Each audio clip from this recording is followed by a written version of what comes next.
Hello, ladies and gentlemen, gentleman.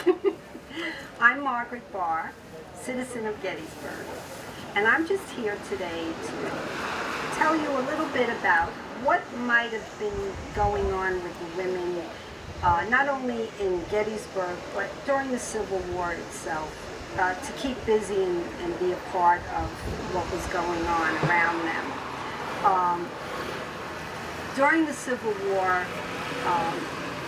when the men left, the women were pretty much in charge of everything.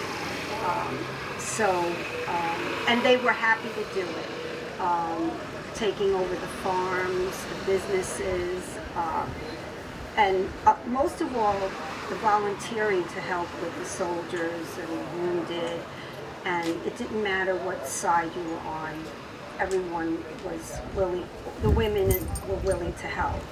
Even though in Gettysburg, I would say Margaret had to keep very careful about walking in the streets. But she lived on Baltimore Street, right by the the Gettysburg Presbyterian Church.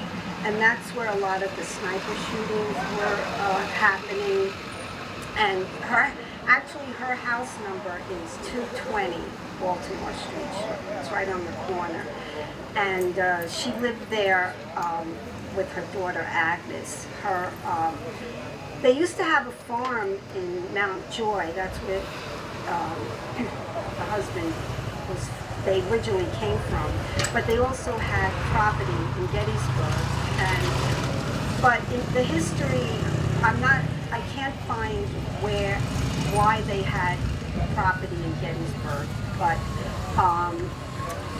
her husband was James Barr, and he was born in 1786 and died in December of 1852. So he died before the war. He had typhoid.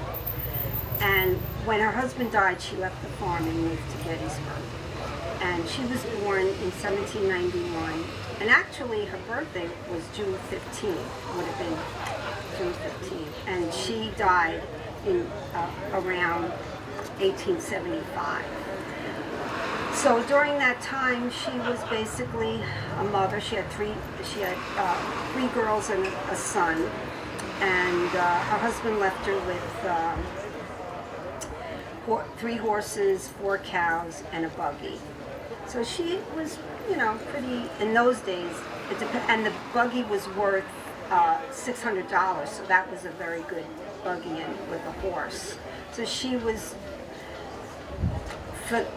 being a farmer's wife, pretty well, she had means to get along and survive. And, because she belonged to the Presbyterian Church, and of course they turned it into a hospital, and she lived 3 houses from there, she would volunteer to make whatever food she had.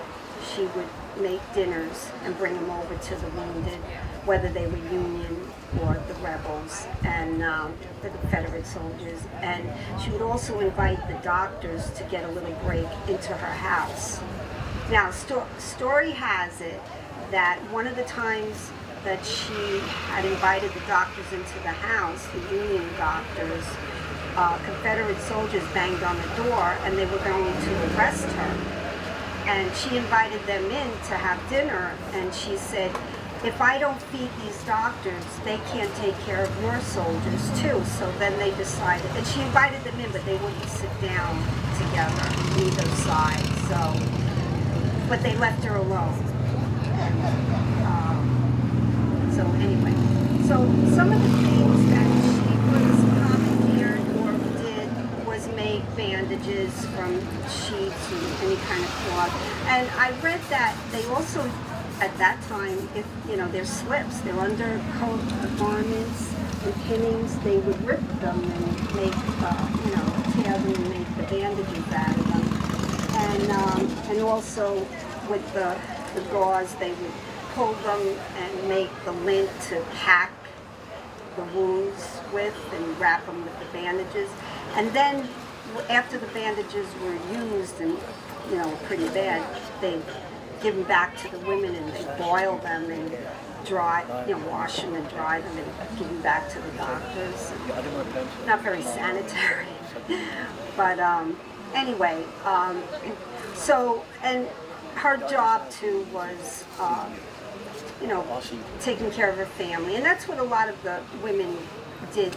But they also took care of the businesses and everything. And there was a lot of sewing to be done. And then the women also, from what I read, they started to help with the soldiers that were away at the camps, making woolen socks for them, knitting socks and blankets and quilting.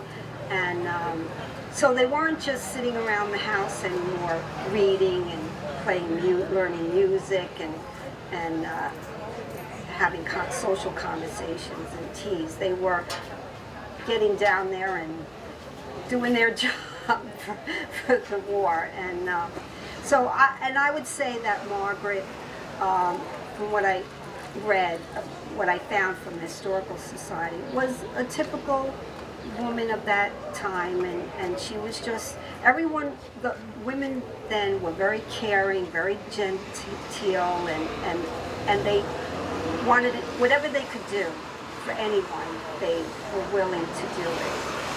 That's my story.